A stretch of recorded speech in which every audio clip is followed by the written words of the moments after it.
L'appareil génital masculin, c'est la même chose. Donc, je vais faire une petite introduction en ce qui concerne l'appareil génital mâle. Comme on a vu, كلش كيما شفنا عند la femme. D'accord? Une petite introduction. L'appareil génital masculin, ça sert à quoi? Il sert à la reproduction. Très bien. Il va reproduire quoi? Reproduire les gamètes mâles. D'accord? Et aussi, il assure l'appareil génital mâle. En même temps, il يخدم les gamètes. Oui, il assure la nutrition le transport et aussi l'éjaculation dans les voies génitales féminines, bien sûr pour les couples mariés, d'accord, lors de copulation. Bon, pardon. L'appareil génital donc masculin comprend les deux testicules, comme on a vu, la femme, elle a les deux ovaires, pour l'homme, c'est les deux testicules. L'un droit, l'autre gauche. Les testicules, quoi, assurent une double fonction. Qui marche la femme? La production exocrine, donc c'est la production des gamètes mâles, et pour la production des hormones endocriniennes, c'est la production des hormones sexuelles. D'accord? Il est formé aussi par un tractus génital. Chez la femme, le tractus génital se résume sur le vagin, la cavité utérine, les deux trompes. Pour l'homme, on a des deux voies. Pour l'homme, on a les voies spermatiques intratesticulaires ou les voies extratesticulaires, comme son nom l'indique. Les voies intra, c'est-à-dire mazal ou مرتبطين على التesticule, ou les voies extra يخرجوا لي على la capsule, على البوجين. D'accord? هادوك qui vont assurer le transport تاع les spermatozoïdes. من les testicules حتى en dehors de l'appareil génital masculin, donc le cours, les voies spermatiques extra. Les glandes annexes, c'est le cours du demain. On a des glandes, عند l'homme, l'homa, la prostate, on a les glandes, les vésicules séminales, on a deux petites glandes, l'homa copère, qui aident à la formation du sperme donc de l'homme. Le tractus, on a un tractus commun entre l'appareil urinaire ou l'appareil génital. Le recte de la femme, il est donc pour la femme, la femme a le vagin, la vulve, d'accord, qui expulse tout ce qui est déchet, la période des règles. Ou pour l'appareil urinaire, c'est le recte féminin. Par contre, l'homme, non, il a un seul organe, qui est commun, le recte, un organe urogénital, d'accord, qui est le recte masculin. Lors de l'envie de la miction, il assure le transport des urines, ou lors de l'envie de l'éjaculation, il assure le transport du sperme. D'accord? Et un des aussi les organes génitaux externes, c'est le dernier cours, vous allez le voir avec moi le dernier jeudi, Inch'Allah. D'accord? C'est les organes génitaux externes, l'organe de copulation et le scrotum, c'est une poche au niveau de laquelle se logent les testicules. C'est une coupe sagittale pour dégager l'ensemble des organes génitaux de l'homme. Donc, on a les deux testicules, testicule droit et gauche, oui la flèche, voilà, les testicules. Ils peuvent les voies intratesticulaires à l'intérieur, on va dire les voies extratesticulaires, d'accord? Donc pour les glandes, la prostate, les deux glandes, les vésicules séminales, pour les glandes génitales externes, l'organe de copulation, le pénis, ou le scrotum. Le scrotum, c'est une véritable poche faite de la peau au niveau de laquelle se logent les testicules et pas dans la cavité péritoniale, contrairement à la femme. D'accord? Parce que les testicules ont une condition pour assurer un déroulement de la spermatogénèse le plus normalement possible, une température de 34 à 35. D'accord? La spermatogénèse, elle est gênée par la température 37. D'accord? La cavité abdominale. D'accord? Les testicules, donc, comme généralité, qu'est-ce que j'ai mis? Quand vous voyez le schéma, donc, le testicule, c'est l'amas arrondi marron, d'accord? C'est des organes donc génitaux pairs, on a deux, logés dans le scrotum, le dernier cours, d'accord? Une véritable poche qui va protéger le testicule. Se développe dans la paroi, c'est juste un mot pour l'embryologie, d'accord? Se développe en principe se développe dans la cavité, dans la cavité péritoniale au début, hein. Que ce soit les ovaires ou là, les testicules. Les ovaires persistent dans la cavité péritoniale. Par contre, les testicules, non. Ils doivent quitter la cavité péritoniale et descendre, occuper les testicules. Parmi les malformations de l'homme, c'est des enfants qui naissent de sexe masculin, qui naissent avec absence des testicules. C'est un examen obligatoire. Vous le faites, le module de pédiatrie, vous devez passer par la nurserie, c'est obligatoire, c'est-à-dire qu'il faut examiner les nouveau-nés, d'accord? Les nouveau-nés, parmi l'examen clinique, vous faites tout bien sûr, vous faites la sonde, vous vérifiez donc les cavités nasales, vous vérifiez tout, l'œsophage, tout. Parmi l'examen, c'est vérifier les bourses, le scrotum, les deux scrotums à l'enfant. Est-ce qu'il y a les testicules à leur place ou là? Non. Si les testicules ne présentent pas au niveau du scrotum, il faut le marquer en rouge, d'accord? Il y a absence des testicules chez le nouveau-né. Donc, l'intervention, c'est une intervention chirurgicale à un âge avancé, vers 6 mois ou 7 mois, pour faire, parce qu'on a à la naissance, le développement embryonnaire, le début des testicules de la naissance, il y aura une migration. Il y a un canal inguinal, un canal au niveau duquel descend le testicule formé. Dès que la descente les testicules et occupe les scrotums, sa fermeture, sa dégénérescence sur le canal. Un certain enfant, au contraire, il persiste le canal. Il y a des enfants où il y a le testicule, il migre, des fois il descend, des fois il monte, et c'est pas bien. Surtout l'enfant jusqu'à l'âge de la puberté. Donc l'âge de la puberté, c'est-à-dire donc on a détruit le tissu qui va donner par la suite les gamètes mâles. C'est pour cela c'est un véritable problème. Il faut le traiter avant la puberté. Régler le problème. Donc suturer avec le canal pour ne pas le testicule monte et descend à chaque fois. Donc la migration s'effectue vers le 5e, 6e mois de la vie intra-utérine. Après donc la maturation des testicules, donc le 6e mois occupe le scrotum. Et le testicule, il est ovoïde de forme, mesure à peu près chez un adulte, c'est juste des mesures approximatives, 4,5 de long, 3 cm de large et 2,5 d'épaisseur. Le bord donc postéro-supérieur, le bord postéro-supérieur est coiffé par l'épididyme. L'orangé, c'est l'épididyme. C'est une voie importante spermatique extra-testiculaire. Donc le testicule qui marche maintenant, c'est une glande endocrine assure les deux fonctions. Exocrine, la formation des gamètes, endocrine, c'est la formation des hormones sexuelles. Sur le plan histologique, maintenant, c'est simple. On va faire donc une étude histologique. Ce qui concerne donc le testicule, contient quoi le testicule? Donc de l'extérieur, on va entrer vers l'intérieur. Le testicule, il est entouré par une capsule, le jaune. La capsule, elle est résistante et elle est rigide et faite par des fibres de collagène. Il y a l'albugine. L'albugine, il y a la capsule du testicule qui va se renforcer le bord supérieur. Le jaune, il est creusé par des canaux, le corps digmore. Le corps digmore, c'est un épaississement de l'albugine.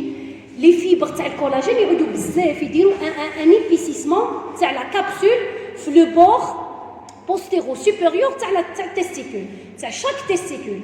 Le bord de l'albugine, il est creusé par le rectestis. Le rectestis, c'est des canaux de conduction qui sont transportés les spermatozoïdes fabriqués par le testicule et ils donnent l'épididyme. D'accord? Donc, à la partie supérieure, l'albugine, la capsule s'épaissit pour former le corps digmore, perforé par les canaux de rectestis. L'orangé, il est le corps digmore, le rectestis.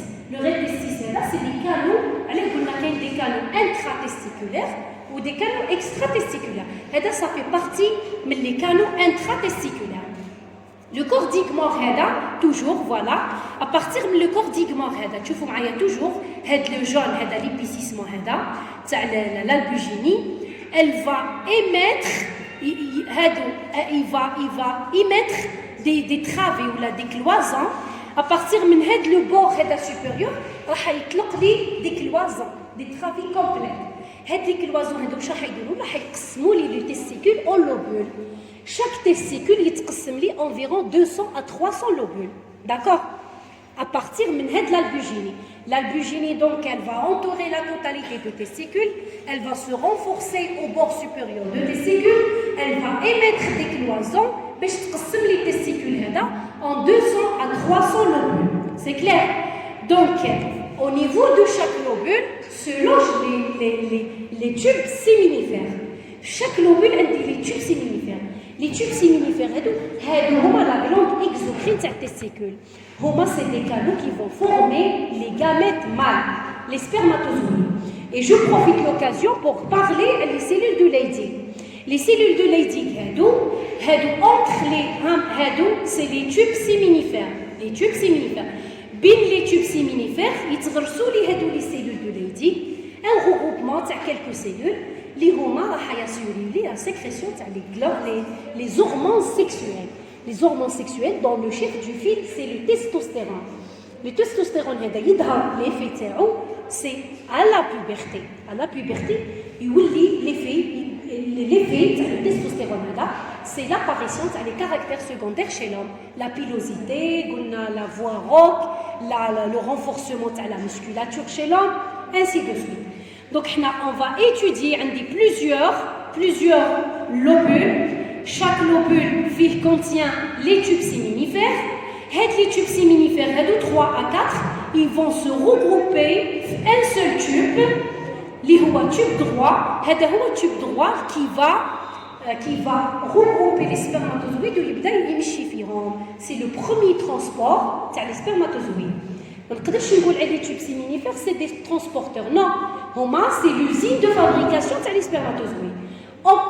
Les spermatozoïdes, le premier canal, c'est le tube droit.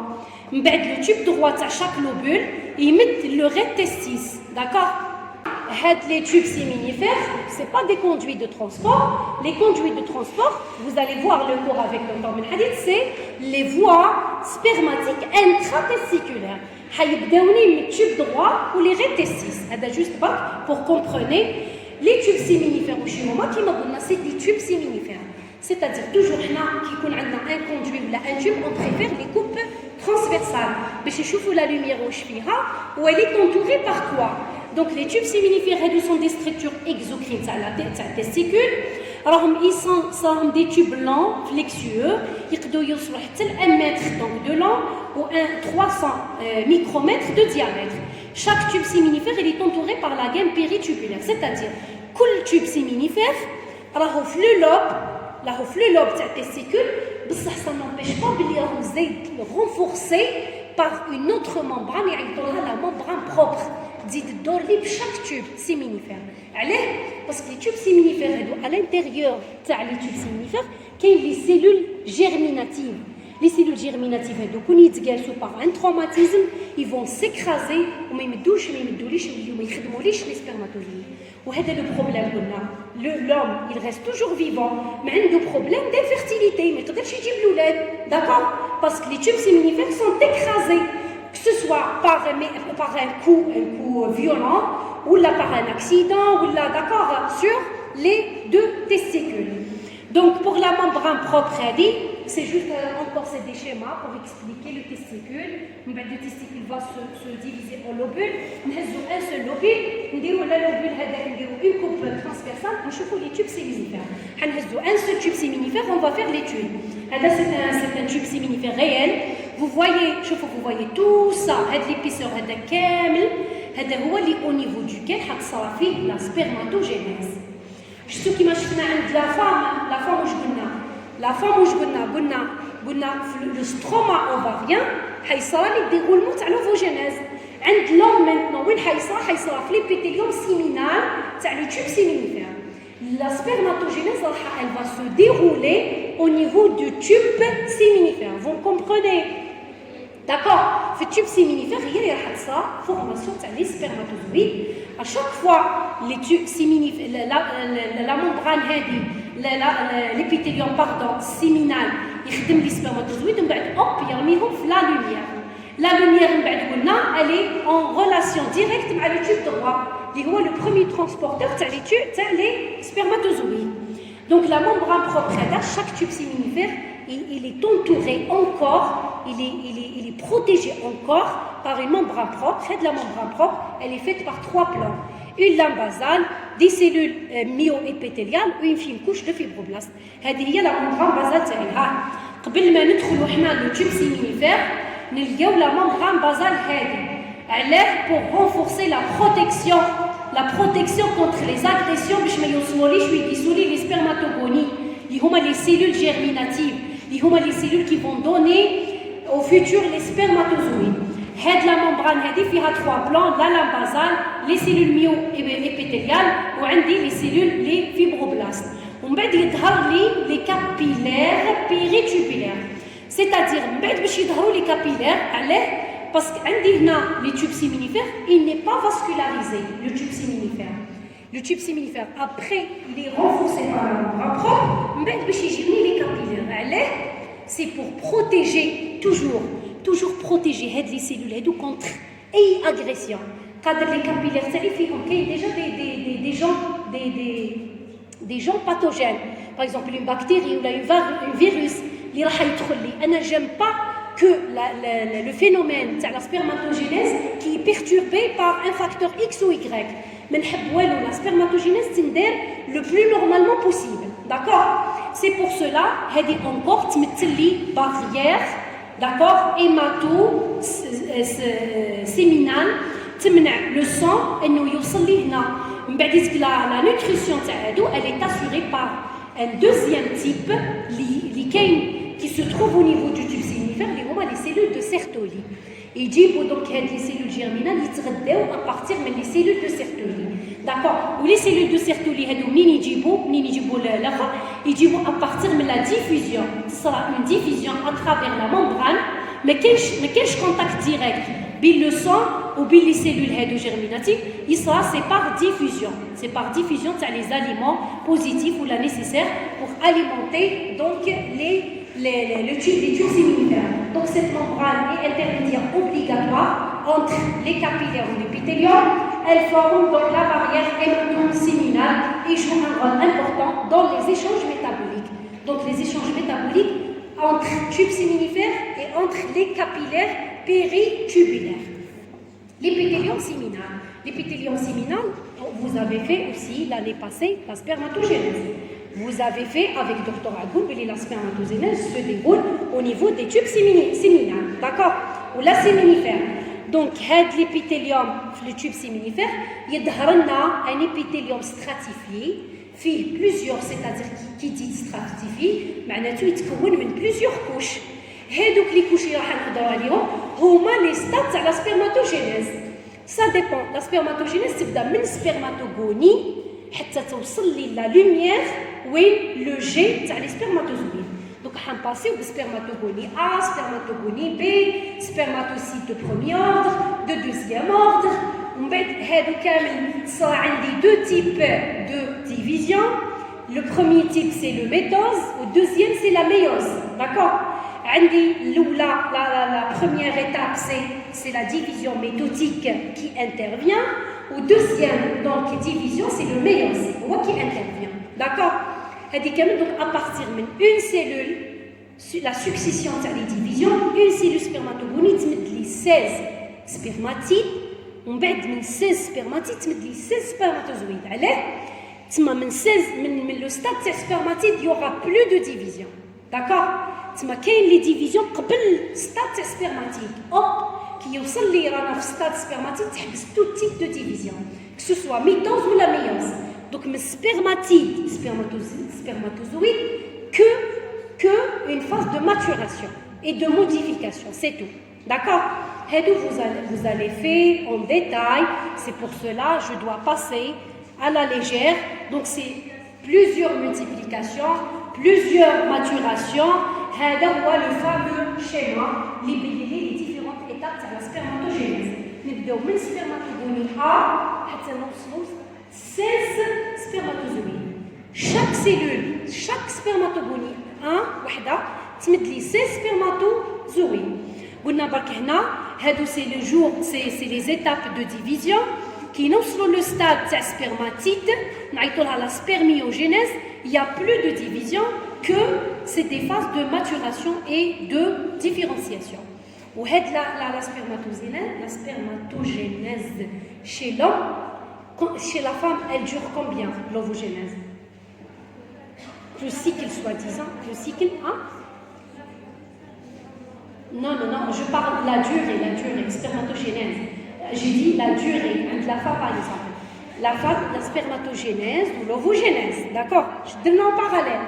عند la femme, qu'on نحسبوا من non, je parle pas à l'âge, à l'activité, non. L'homme, la spermatogénèse, elle va durer 72 jours. باش l'homme من spermatogonie وحده يصنع لي les spermatozoïdes. Alors que pour la femme عندها chaque mois تخدم لي ovocyte هذا كون نحسبوا en calcul exact c'est les premières 14 jours. D'accord?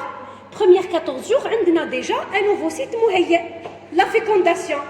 Par contre عند l'homme non, لازم après 72 jours باش يعود عندي un spermatozoïde fécondant. C'est clair? Donc, la durée, elle dure donc 72 jours, voilà, 74 jours, c'est les différentes phases. J'ai passé brièvement, vous allez faire l'année passée, la phase de multiplication, il y a la phase de spermatogonie. La deuxième phase, il y a la phase de méiose. Méiose, nous, les spermatogonie, on est devant les spermatocytes. Donc, nous avons le spermatocyte 1, où il y a la méiose, il y a les spermatocytes 2, deuxième ordre, il y a la deuxième division de la méiose, les spermatocytes 2, il y a les spermatides. Là, au niveau de spermatides, stop les divisions. D'accord? Il n'y a plus de division. Là, il y a la spermatogonie B, il y a les 16 spermatides.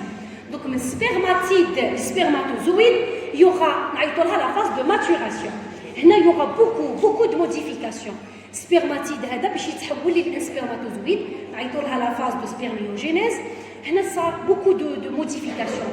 La cellule تكون de petite taille, ovoïde à noyau rond, يكون clair avec un appareil de Golgi juxtanucléaire juste qui entoure le noyau. من بعد la maturation هذه في الاول السبرماتيد هاو كيفاه يكون. D'accord? Le spermatide est une petite cellule ovoïde de la taille de petite taille. De la maturation, donc le spermatozoïde. La taille donc, du noyau diminue avec densification de la chromatine. Donc c'est des modifications histologiques. Formation de l'acrosome à partir de l'appareil de Golgi. L'acrosome, c'est important. On joue un rôle très important dans la fécondation. C'est lui qui va déchirer la membrane pellucide. D'accord? Donc, il y aura aussi développement du flagelle à partir du centriole distal. Le flagelle joue un rôle très important dans la mobilité des spermatozoïdes. Parce que les spermatozoïdes, le premier endroit, c'est le vagin, d'accord, lors du rapport sexuel. Donc, ils vont monter jusqu'à l'utère externe. Quand le vagin est bien formé, donc ils n'ont pas une mobilité, donc une bonne mobilité, où ils vont donc se dégénérer le vagin, ou le col utérin, ou la phlisme, il n'atteint pas l'ovocyte, d'accord? Et modification, bien sûr, il y aura aussi modification de sa cytoplasme. Voilà, donc, le schéma qui résume à chaque fois des modifications. Donc, le noyau, vous voyez qu'il fait le noyau qui est ovalaire, les éléments habituels à la cellule. On va voir, donc à partir de l'appareil de Golgi, il y aura formation de l'acrosome. Vous voyez déjà le prolongement de la cytoplasme pour participer à la formation du flagelle, ainsi de suite. Nous avons la formation d'un spermatozoïde qui a une tête, une pièce intermédiaire et un flagelle. C'est le produit final le spermatozoïde. C'est une cellule allongée qui arrive à la maturation. Ils sont transportés par le liquide séminal. Les spermatozoïdes يتخدموا في les tubes séminifères. Le transport est assuré par les voies spermatiques. في الأول intra ومن بعد extra testiculaire. Donc la longueur, le spermatozoïde, il arrive à 60 micromètres. On peut le diviser en trois. Il a la tête, la pièce intermédiaire ou le flagelle. Ou même pour le flagelle, on peut le diviser en plusieurs fragments. Voilà les trois principales pièces. C'est la tête, c'est la pièce intermédiaire, ou bien le flagelle, les عنده, donc pièce principale, عنده pièce terminale, ainsi de suite. Donc la cellule de Sertoli, toujours, il y aura le deuxième type de cellule. خلصنا من les cellules germinales اللي هما قلنا حيمدوا spermatozoïde. نحكي على la cellule de Sertoli. La Sertoli, la cellule de Sertoli, elle est toujours accompagnatrice de les cellules germinales. وين يكونوا les cellules germinales يكونوا les cellules de Sertoli. علاه دوك نشوفوا parce qu'il assure des fonctions importantes, fonctions de cohésion, de transport, fonctions de protection, de nutrition, les cellules germinales. C'est une grande cellule, vous voyez avec moi, la cellule, la cellule, les cytoplasmes colorés en rose. Alors que pour les cellules germinales, les cellules cytoplasmes en bleu. D'accord? Donc les cellules cytoplasme, on a pris donc les deux cellules Sertoli, les cellules de Sertoli, deux grandes cellules. Vous voyez, la cellule de Sertoli, elle se repose de la lame basale jusqu'à la lumière. Vous voyez comment elle est très allongée.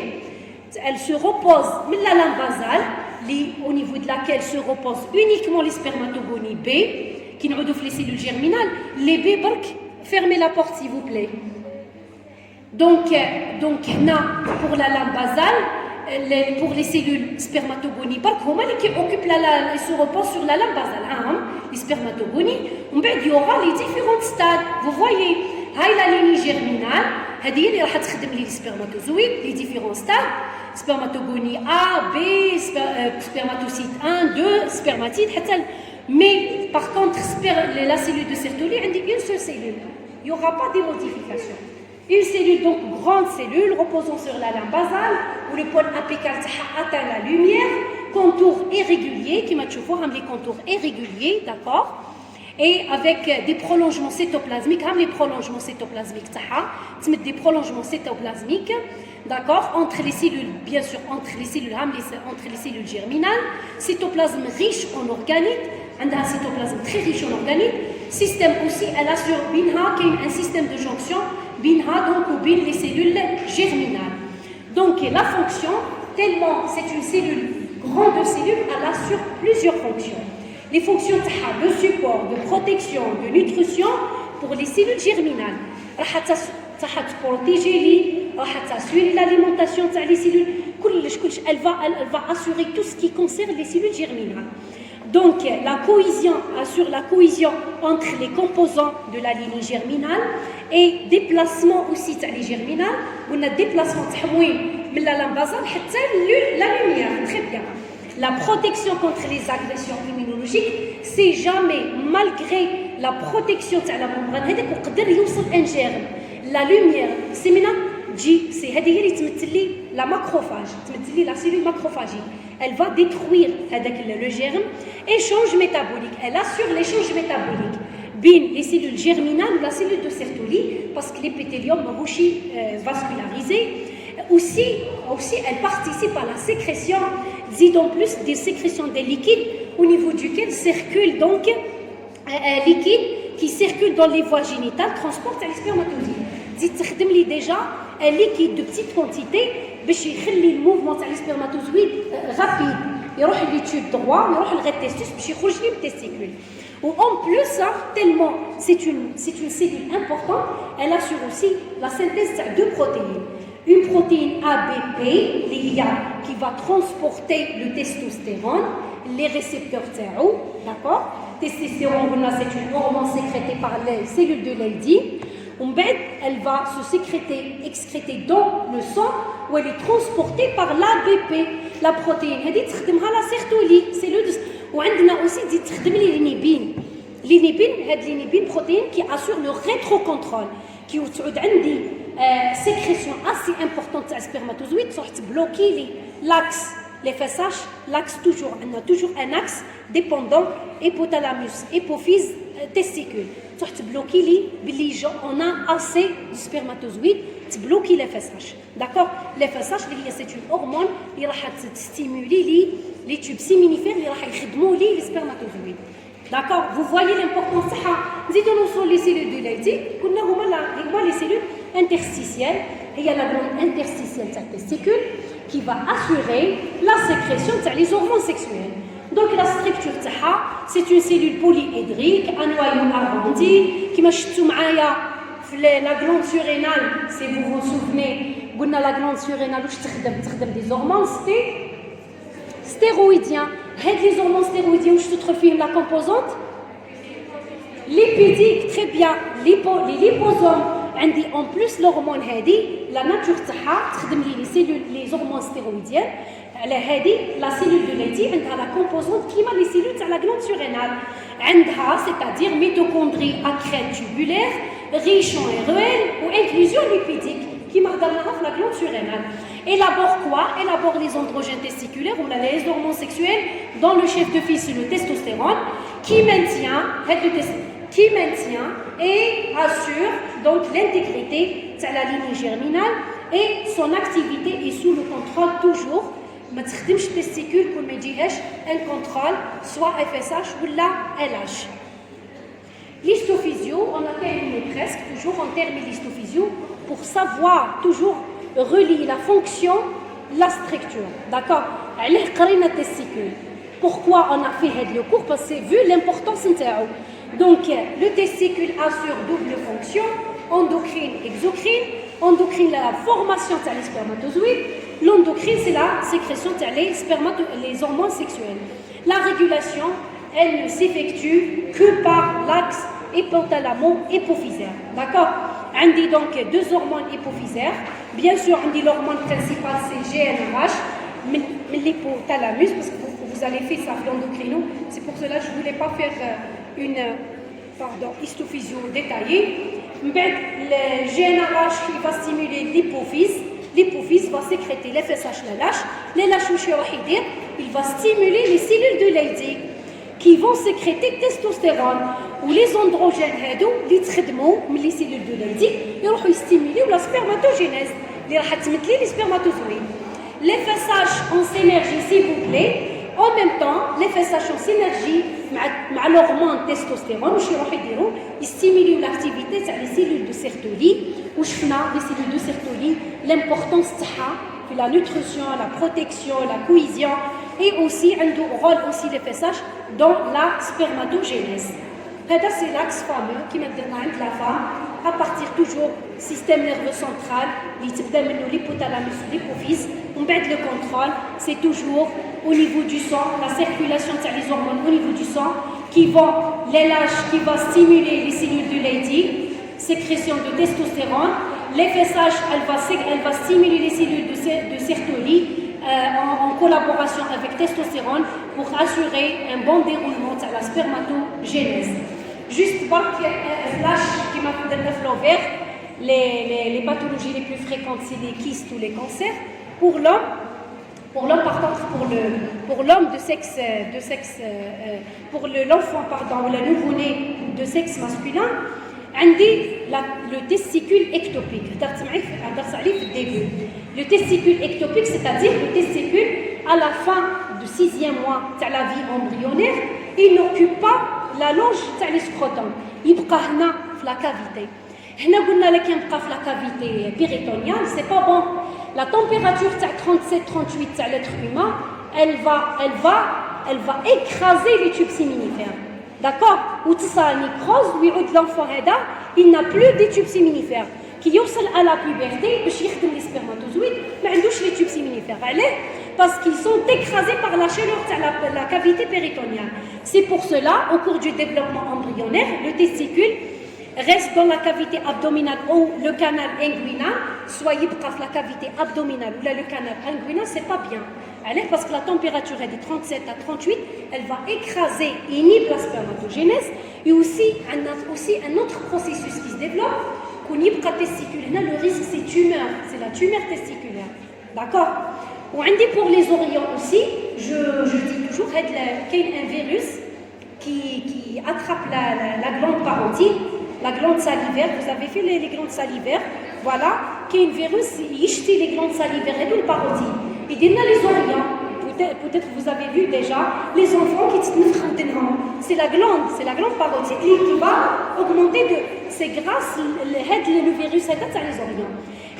L'infection virale systématique au cours de laquelle on observe dans presque 20 à 30% le virus les testicules ou il dit l'inflammation des testicules.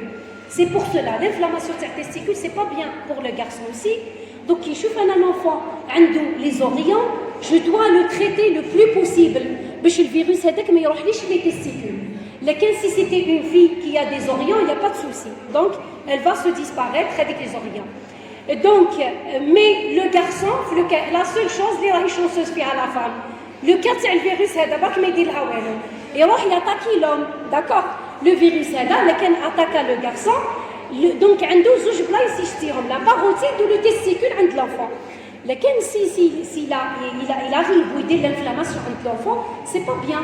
Les tubes séminifères, ou la puberté, il y aura un problème. Bien sûr, après le mariage, il y a un problème de l'infertilité. D'accord?